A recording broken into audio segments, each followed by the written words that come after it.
Hello everybody, welcome back. It's Friday, so I'll be back in Corpus soon. A little while I'm at the ranch. Now I don't know if I could upload this here. If I can, I will. I think our mission is going to be finished. I'm going to report as much as I can report. Do you know, many years I've become friends with the guys. And then they see, when they come to the house and all, they see all my fire department stuff. And some of them at first wonder, the guys are used to working with cops in a lot of illegal stuff. They became friends with them. They know the routine. Over the years, I saw that that's what happened. And some of them say John is, a retired firefighter, and they see I have the same demeanor as like a cop, and I told some of the guys, well, I was a professional firefighter, not a volunteer. I said, and yes, you might see, like, they say, I remind them like of a cop. But then they know after a while that I'm straight, that it's no game.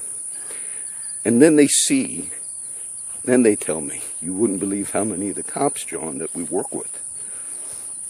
This is many years. Why would cops do stuff like that? Money is the root of it. A lot of illegal stuff that they do is for money. Now, many of them have told me, not one, that judges there in Corpus Christi are involved. This is what upsets me when I see cases like Hannah Overton, and they pursued Hannah, and then later it seemed like they lied about certain things, and so the system's corrupt. I was out here. I'm at the ranch now. I was out here a few months ago. Read an article in the paper. See, the media normally is supposed to expose a lot of that. Our media is. I read an article the other day about the district attorney. It was like a joke. I don't know anything about him, I know things about the cops and their names of judges in Flower Bluff that have come up multiple times.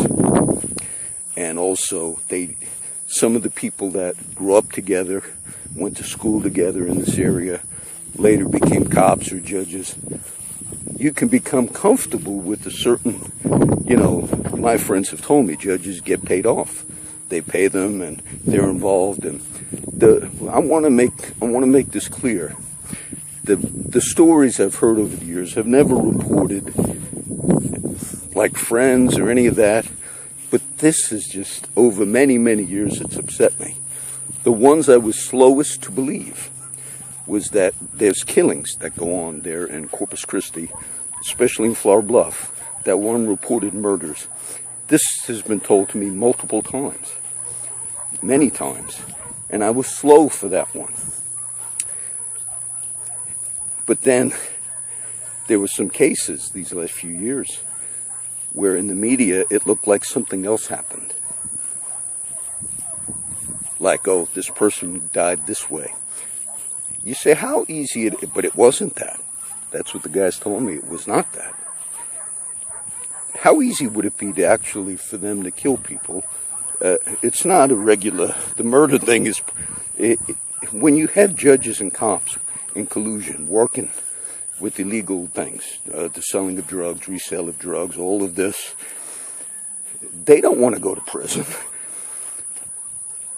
So, my friends say, John, they're hits that have been carried out. And when they're carried out, they're not carried out by the cops. There's agreements, This guy, we're going to kill this person. And then the person that does the killing, he pays the price. He knows he's going to go to prison for so many years. Now, that's not every week thing. The other aspect of the other stuff, that goes on a lot. But this was the one I was the slowest to believe out of all of them. But I've heard that also. So what that's done to me, hearing these things, so many times. This is why when you say, John, when you see a cop car, I took the video of the cop car when I was walking. I was just walking. I was gonna walk to that cop shop in the Bluff, not do anything. Videotape right there. But you know, a couple of funny things happened when I was walking yesterday. Besides, I got soaked with rain. I ran into a couple of the street guys, and they saw me a little like, you know, wired. But I gave them cigarettes. One of the guys I got into it with saw me coming. It was just me and him on the street. And I didn't see him. He probably saw me first, and I was kind of just a little wired. And then I noticed he saw me coming. I said, hey, what's up, brother? I gave him a cigarette. But then, as I was walking down to the police station, I was going to make the video right there. This is how you shine the light on things. This is what you do. You shine the light. You shine the light. You can't be afraid that you're going to get shot, because that's the fear they use. That's what some of my friends that have been involved a lot, that's the fear. These guys can kill us, John. Guys with records are afraid that certain criminal element in CCPD will have them killed. Isn't that sad? Some of you say, John, we know cops, and let me say, I'm comfortable with all my friends, and I'm not involved in any illegal stuff with my friends. But you become friends. The cops that are involved, and it's in Flower Bluff where most of it is, or the one they know each other. They grew up together. And over time, you say, well, you know, I'm going to sell. We confiscated drugs, we're going to sell it on the street. Cops, you know, not all of them, but some. So they get involved. It's money, collusion. It becomes comfortable. That's why when I post some of the videos of the cop stuff, a lot of people are shocked. And I heard a lady say once, you know, people, she had an incident, I guess, or saw something. She said people think that, you know, somehow, not all of them do this, but a lot of them do this. And I just realized, you know, over time, that I'm still upset. I'm still upset. I'm going to, what do you mean you're going to finish? I'm going to finish all of our teaching things dealing with these issues. That's what I think we're going to do. I did a lot of good teaching over these last few years. But I saw people that were afraid because they knew there was judges paid off, illegal activity. And when my friends told me these things, they say, but you have no idea how many, John. And this is not one friend. Many, many. And because they see that I was not part of that. Some of them wondered at first, you know, in the beginning years, because there are street preachers that also do illegal things. But then they saw, no, John was not that. But as I was walking down to the police station in the Bluff, I'm going to do a video right there is what I was going to do. Some guy on a bike came up, and I already saw a couple of my street friends, and he comes right next to me on the bike and says, hey, like he knew me. And I've had people that I forget over time, so I just didn't pretend. I just talked to him like I did know him, but he talked to me like he knew me. I don't know if he knew my name or not, I don't remember. And he wanted, and he stopped, and I was walking right up to the police station where I was going to do the video.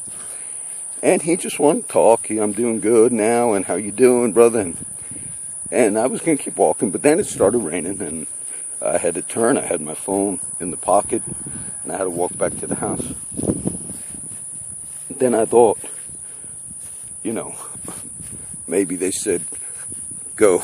I don't know who that guy was. Maybe somebody said, oh, go. Slow him down, walk next to him. He didn't have to slow me down. I was perfectly legal in everything I was doing. There's no illegal activity. But that's neither here nor there. But when I hear these things do go on. And when I had went to internal affairs myself, not dealing with cop stuff, I had some ticket I wanted to deal with once. It was a illegal dumping ticket. So I wound up going to internal affairs. But when I talked to the guy there at that time, he knew. I said, I got nothing to do with you guys. And then this officer had Tommy Nichols. They know he does. He's involved in illegal stuff. He wanted to talk. He said, can we talk to you? Can we call you? I said, I have nothing to do with you guys. I'm through with you. And the incident yesterday that I talked about, they know, the cops know, because it's reported multiple times. How many times do you threaten? You can have officers on the job threatening people's lives. According to some, people have been killed, not by the cops, but in collusion with hits. Hits, killing. People say that goes on. That's been going on forever. It's the degree of how much exposure it gets. Sometimes that's why when we dealt with the Ferguson things and all, a lot of white people that just watch TV, Fox News, they do a thing where they defend and all, they don't realize, in certain cities, corruption becomes entrenched. And then they develop a pattern that they become comfortable with, illegal patterns that officers use. Not all of them, but some. So these things do happen. And in my area, over and over, my new friend, I'm not asking these guys about stuff. I'm almost like, I don't want to hear no more, to myself. It comes out. Because they're like, you wouldn't believe. John, you would never believe. I'm like, no, look, I believe. And so they see that, and I don't report them. I don't report things they've done. Some of them are getting on track now. But the obvious, when they say you would never believe, that what they're saying is the illegal activity that the cops will do with them. Open illegal activity. And then later, if people are reporting it, they know that those people either wind up dead over a long period of time, and then they know when they read the story in the paper how a certain person died, they know that's not how he died. So that gives fear to them. You say, well, how could they get away with that? There are people that have been killed, shot, multiple over many years. Those deaths were not even reported. We live in a news cycle. And if you're in a news cycle and people see, man, they did something to this guy. And then a few days, weeks go by, that's it. Report, unresolved shooting, a couple of weeks, everybody forgets. That's how that happens. And that's what puts fear in some of my friends. Because they know. See, that one cop, all of his time, tracking me once, or at least once I know, all of his time on duty is illegal activity. And I remember a few times over the years, he'd make a couple of arrests at Timmins. I could see how frustrated he was, like people were watching, because he's got other stuff going on. To these guys, the actual job of a police officer is like a side job to the ones that are corrupt, and they're involved in crimes. So to them, it's a disturbance to have to go make an actual arrest, but they'll do that. They get benefits from their job and all. That's what that is. That's why some of them are so open. The few experiences I had, I thought I was surprised that they would openly be lawbreakers like that. And when I thought of it for a while, I thought that means if some of the law breaking I experienced or saw was so obvious, it showed me, I was surprised that a cop would, track people down that he considers enemies and track their phone, which is illegal. Then I realized, he must be doing a lot of stuff.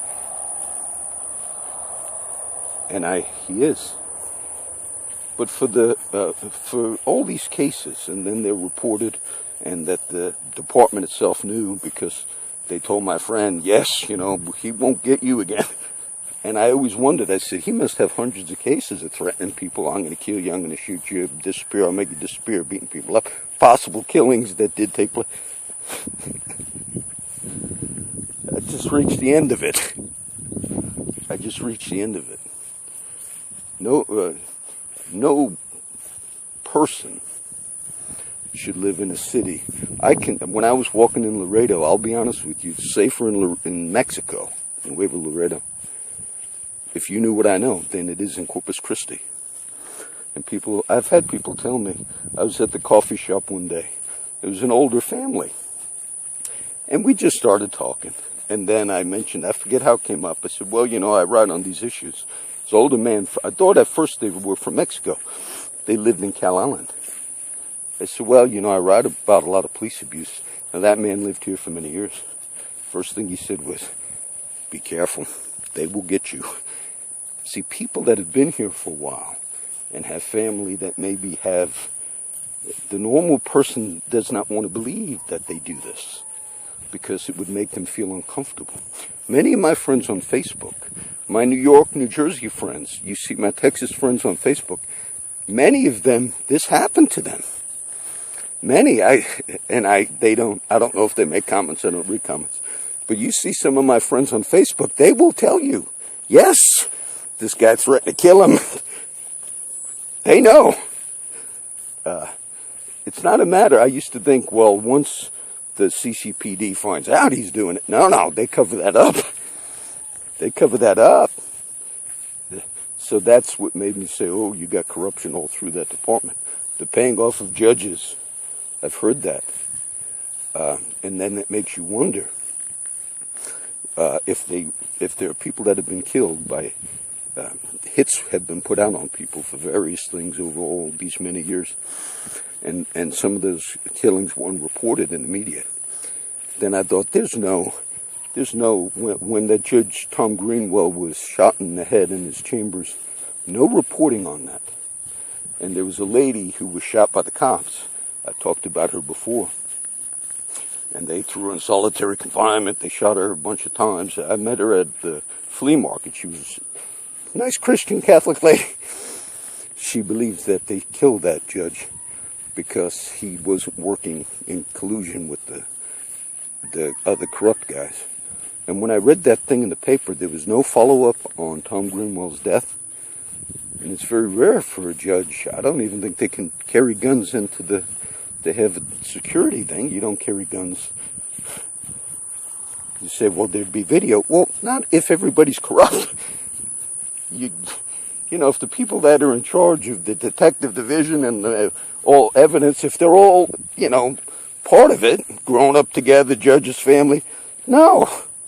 Evidence only counts when you have a honest department or entity that comes in and investigates. That's why those that were against the federal government or feds coming into Ferguson, they have to do things like that because corruption becomes ingrained.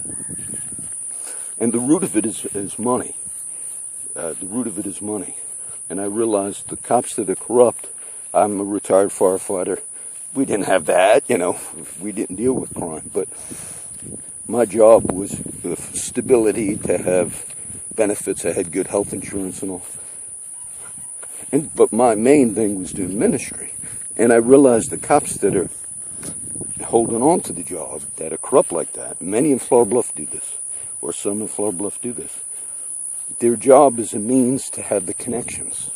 I reported that cop, my friend said there was a big raid once, and that cop went off duty and got all the guns and kept them or sold them. I reported that. That's still on the website. So the other guys knew, oh yeah, he's in up to his neck. Would people like that kill you if you were? Of course they would. Of course they would. The average person doesn't believe that stuff happens. That stuff does happen. Now, I don't think every judge and every cop is corrupt. But the incident I mentioned yesterday, the Internal Affairs, when I talked to Internal Affairs about the dumping ticket, I could tell by talking to that guy. He seemed like he might have been an honest guy a few years ago.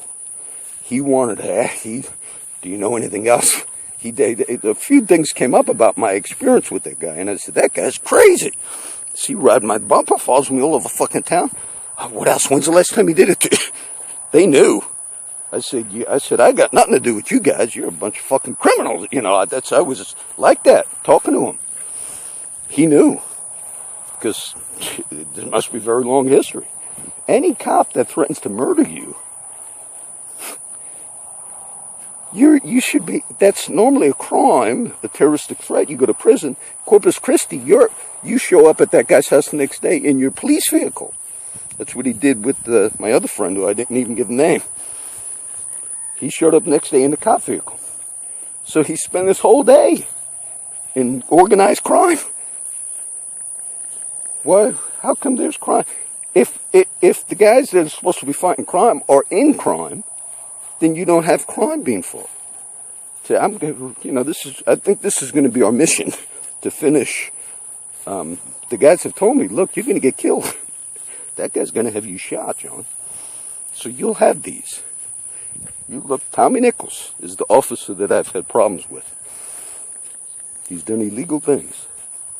So this will be the safety that if I do get shot, you say, I'm not crazy. This is many stories for many years I've heard that. And that was the one that always upset me the most. That people that were killed and they got rid of the bodies and all. That always upset me. I think in my case, I'm putting these on video and all, there'll be less of a, but the killings that were done, according to some of these guys, in the media, they're reported differently. And some of them gave me cases. They said it wasn't that at all. That was reported, this certain person died this way. And they told me, no, this is how that person died. And some of these hits were in collusion with the police department. At least the activities that led to the thing. So don't ever be surprised. Don't ever be surprised. The story that I heard from my friend last few days, very common. He thought I'd be surprised about it. You'll never believe what happened. Trust me, I believe it. So the answer would be, and I've given addresses, names. I remember when I heard Angel and Jesse, they moved out, but the other guys don't know why. That's why they moved out. Because I gave the address, 19 West Lakeside. I said, go check it out. God pointed, you better move quick. Maybe go to California. This is obstruction of justice, terroristic threats. Just after the beatings of the various people by that officer, showing up the next day, that's enough. Normally, in a normal department, you get fired. Besides, I'm going to make you disappear, death threats, all the other things. For 20 years, in Corpus Christi Police Department, you get promoted because he got promoted. Over the period of time this happened, he got promoted. And I remember when that happened, that was a while ago, to lieutenant or something. They said, man, they promoted him, John. And that's before I ever had my incidents with him. So it's just ongoing. Ongoing. They got to come in. The federal authorities have to shut down that police department. This is one for today. I'm going to be doing something else later.